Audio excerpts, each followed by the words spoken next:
vantilega ætlar að taka þessu hornspyrnu á. Íslandsmeistari með KR-ingum 2019.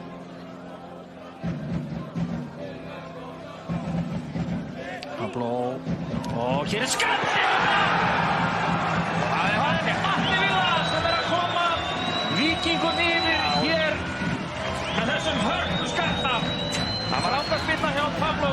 Heldur betur og það var það sem að skrifaði hérna fyrir leikinn hvað KR-ingarnir þurfti að gera til að eiga séns í þessu leik og eitt af atriðunum var að vera eins og menn varnarlega í föstum leikatriðum. Því Víkingarnir eru gríðarlega sterkir þar og eins og kemur á daginn hérna að frábær hornspyrna.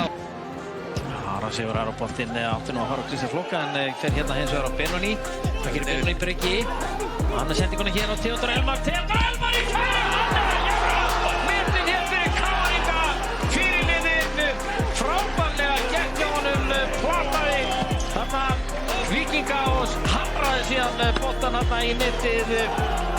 Já, þetta var einstaklega vel gert hjá honum og bara ná boltanum hérna eins og þú segir, þetta var kannski lukka með sendingunni upp en enga síður. Þegar hún í fætur á sóknarmanni sem er að snúa og færa boltan hérna vel gert hjá Benno hérna. Kemur boltanum á Theodor Elmar og þykist alltaf skjóta platar þarna Gunnar.